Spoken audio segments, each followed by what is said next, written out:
अगर मैं आपसे पूछूं कि आज दुनिया की सबसे ताकतवर कंपनी कौन सी है, तो शायद आपके दिमाग में एप्पल, गूगल या माइक्रोसॉफ्ट का नाम आए। लेकिन अगर मैं आपसे पूछूं कि दुनिया का सबसे ताकतवर पेमेंट सिस्टम कौन सा है, तो शायद ज्यादातर लोग इस सवाल का जवाब ही नहीं दे पाएंगे। और यही सबसे दिलचस्प बात है, क्योंकि दुनिया की सबसे बड़ी ताकत हमेशा दिखाई नहीं देती। कभी कभी वह पर्दे के पीछे काम करती है। और पिछले कई दशकों से दुनिया की अर्थव्यवस्था के पीछे भी एक ऐसा ही अदृश्य नेटवर्क काम कर रहा था, जिस पर लगभग पूरी दुनिया भरोसा करती थी। लोगों को लगता था कि इस व्यवस्था को बदलना लगभग नामुमकिन है। लेकिन फिर एक ऐसा देश सामने आया जिसकी किसी ने कल्पना भी नहीं की थी, ब्राजील। अब सवाल यह है कि आखिर ब्राजील ने ऐसा क्या किया कि पूरी दुनिया का ध्यान उसकी तरफ चला गया। क्या उसने सिर्फ एक नया पेमेंट सिस्टम बनाया? नहीं, उसने दुनिया को यह दिखा दिया कि हर देश अपना खुद का डिजिटल पेमेंट नेटवर्क बना सकता है। ब्राजील में पिक्स, भारत में यूपीआई, चीन में अलीपे और वीचैट पे, और धीरे धीरे दूसरे देश भी अपने अपने स्थानीय पेमेंट सिस्टम बनाने लगे। पहली नजर में यह सिर्फ एक तकनीकी बदलाव लग रहा था, लेकिन असली कहानी इससे कहीं बड़ी थी। क्योंकि अगर हर देश अपने ही नेटवर्क पर पैसा भेजने लगे, तो दुनिया का पैसा धीरे धीरे उन पुराने रास्तों से गुजरना कम कर देगा जिन पर दशकों से पूरी व्यवस्था टिकी हुई थी। और यहीं से चीन, ब्रिक्स और अमेरिका जैसे बड़े नाम इस कहानी का हिस्सा बनने लगे। क्योंकि दोस्तों, आज की कहानी किसी ऐप की नहीं है। यह उस अदृश्य साम्राज्य की कहानी है जिसने पिछले कई दशकों से पूरी दुनिया के व्यापार, बैंकिंग और पैसों के प्रवाह पर अपनी पकड़ बनाए रखी। और अब पहली बार दुनिया के अलग अलग कोनों से उस पकड़ को चुनौती मिलने लगी है। लेकिन इस कहानी को समझने के लिए हमें सबसे पहले अमेरिका की असली ताकत समझनी होगी। जब भी दुनिया के दो देशों के बीच अरबों डॉलर का व्यापार होता है, जब भी कोई विदेशी पर्यटक किसी दूसरे देश में कार्ड से भुगतान करता है, जब भी कोई बहुराष्ट्रीय कंपनी दुनिया के किसी भी कोने में अपना पैसा भेजती है, तो हमें सिर्फ एक सफल ट्रांजैक्शन दिखाई देता है। लेकिन उस ट्रांजैक्शन के पीछे एक ऐसा विशाल वित्तीय नेटवर्क काम करता है जिसे ज्यादातर लोग कभी देख ही नहीं पाते। यही वह नेटवर्क है जिसने अमेरिका को सिर्फ एक सैन्य महाशक्ति नहीं, बल्कि वैश्विक अर्थव्यवस्था का सबसे प्रभावशाली केंद्र बना दिया। पिछले कई दशकों से अंतर्राष्ट्रीय कार्ड भुगतान पर मुख्य रूप से दो अमेरिकी नेटवर्क का दबदबा रहा, वीजा और मास्टर कार्ड। इसका मतलब सिर्फ इतना नहीं कि ये कंपनियां हर ट्रांजैक्शन से कमाई करती हैं। इसका मतलब यह है कि दुनिया के डिजिटल भुगतान के सबसे महत्वपूर्ण रास्तों पर अमेरिकी प्रभाव बना रहता है। और जिस रास्ते से दुनिया का पैसा गुजरता है, प्रभाव भी उसी रास्ते के मालिक के पास जाता है। इसी वजह से कई देशों ने वर्षों तक इसके विकल्प बनाने की कोशिश की। कुछ ने अपने कार्ड नेटवर्क बनाए, कुछ ने डिजिटल भुगतान के नए मॉडल तैयार किए, लेकिन लगभग हर कोशिश एक ही जगह आकर रुक गई, नेटवर्क इफेक्ट। क्योंकि जिस सिस्टम से पहले ही करोड़ों लोग जुड़े हों, उसे छोड़कर किसी नए सिस्टम पर जाना बेहद मुश्किल होता है।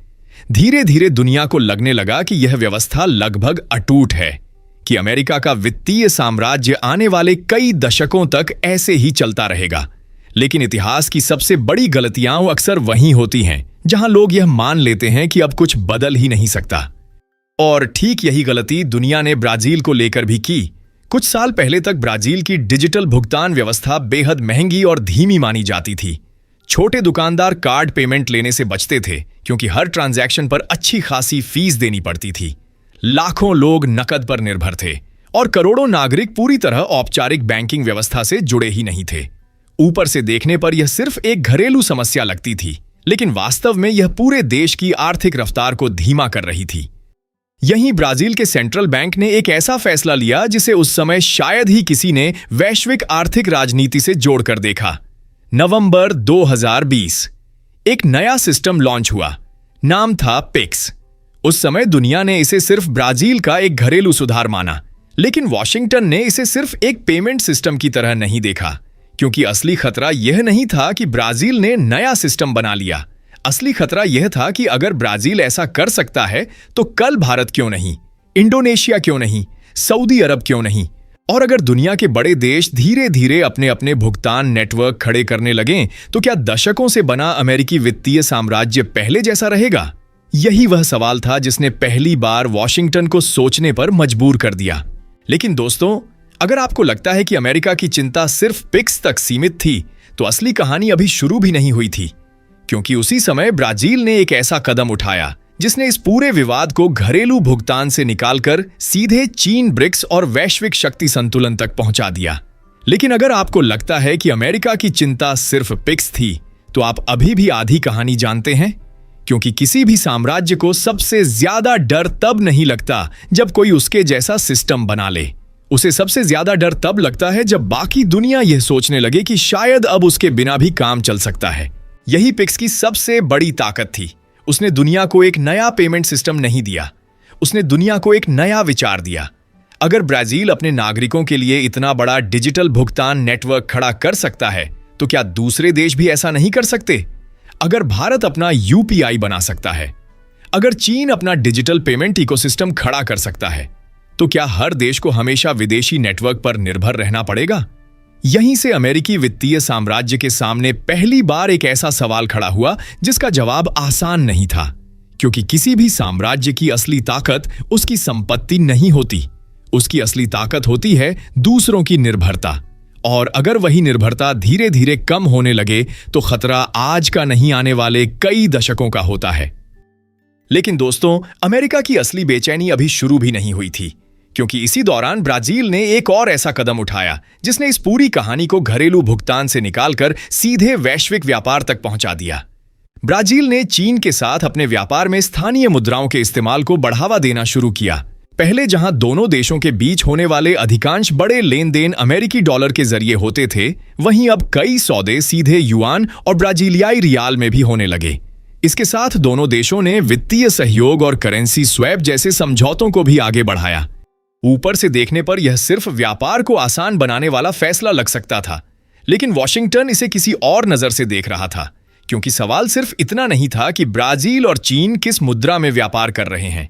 सवाल यह था कि अगर कल दुनिया के और बड़े देश भी यही रास्ता चुन लें तो क्या होगा? अगर हर नया व्यापार डॉलर के बजाय किसी दूसरे विकल्प से होने लगे, अगर हर नया पेमेंट नेटवर्क अमेरिकी नेटवर्क से बाहर बनने लगे, तो क्या दशकों से बना वही वित्तीय ढांचा पहले जैसा मजबूत रहेगा? यहीं से यह कहानी ब्राजील बनाम अमेरिका नहीं रही, यह दुनिया की सबसे बड़ी आर्थिक व्यवस्था बनाम उसके विकल्पों की कहानी बन गई। और तभी एक और मोड़ आया। ब्रिक्स देशों के भीतर स्थानीय मुद्राओं में व्यापार बढ़ाने की चर्चा तेज होने लगी। रूस और चीन पहले से ही अपने बीच बड़ी मात्रा में स्थानीय मुद्राओं में व्यापार कर रहे थे। दूसरे सदस्य देश भी यह सोचने लगे कि क्या भविष्य में हर अंतर्राष्ट्रीय लेन देन के लिए सिर्फ एक ही रास्ते पर निर्भर रहना सही होगा? ध्यान रहे, इसका मतलब यह बिल्कुल नहीं था कि डॉलर खत्म हो गया था। आज भी वैश्विक व्यापार, विदेशी मुद्रा भंडार और अंतर्राष्ट्रीय वित्त में डॉलर की स्थिति बेहद मजबूत है। लेकिन इतिहास हमें एक बात जरूर सिखाता है, किसी भी व्यवस्था का अंत उसकी पहली हार से नहीं, उसके पहले विकल्प से शुरू होता है। और शायद पहली बार दुनिया विकल्प तलाशने लगी थी।